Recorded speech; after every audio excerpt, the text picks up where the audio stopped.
Hi there. Hope this has been a great Monday for you. I was thinking it would take a lot more time than what we've got right now to name all the things that I'm thankful for. But this summer and in summer, I'm most grateful for air conditioning.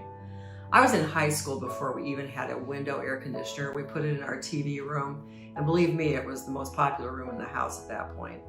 And I was married and had kids before we finally had central air. My brother and I were talking recently about all the hot, many summer nights that we'd lie in bed, stuck to the sheets, with a big box fan trying to pull hot air out of the house and bring some cool air back in. Or at least that was the theory. My dad had built this big box fan and was convinced that was the only thing that we needed to cool down our bedrooms on the upper floor of the house on hot summer nights. I'm not so sure that really worked. And then once canning season started, my mom and I would work away in the kitchen with pans of boiling water on the stove, getting ready to prep sweet corn for freezing, or we'd have the canner going with green beans in it, or both sometimes, and we'd be sweating like crazy all day. We'd have a fan in every doorway trying to pull out that hot, moist air, but it just was kind of a constant fight between what was going on the stove and what we were trying to do.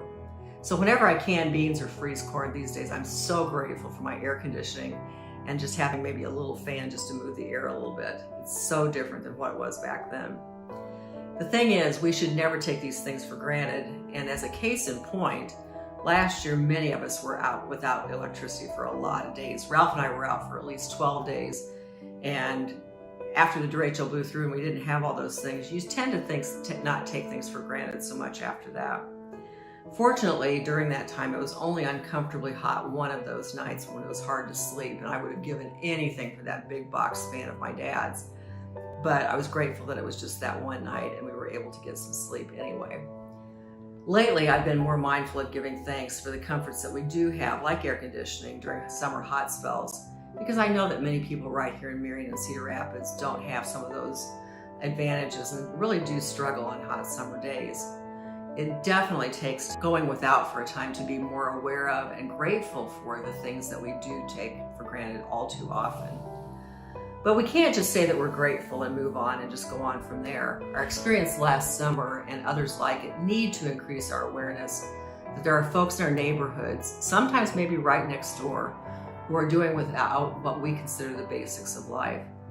It affects a lot of people, so many who are without little or no income, the elderly who are on fixed incomes and who are trying to balance paying for their medications or buying groceries, and single parents who might be struggling to pay daycare and keep food on the table. Marion Methodist is fantastic at reaching out and helping others in the community with things that they need. But we also should widen our net somewhat, really look in our neighborhoods, look at that person next door, the people that are around us, and get to know them and what some of the struggles are that they might be facing, so that we can then extend the loving hand of Jesus whenever we see that happening. God calls and commands us to reach out to others, to take care of the poor and those who are without, and by doing so, we can be the tangible presence of His love and grace. There's a passage in 1 John 3, verses 16 and 17, which says this: "We know what real love is because Jesus gave up His life for us. So we also ought to give up our lives for our brothers and sisters. If someone has enough money to live well and sees a brother or sister in need, but shows no compassion, how can God's love be in that person?" Hope you take that to heart and consider those around you in your neighborhoods and in your communities. Thank you, and God bless you all.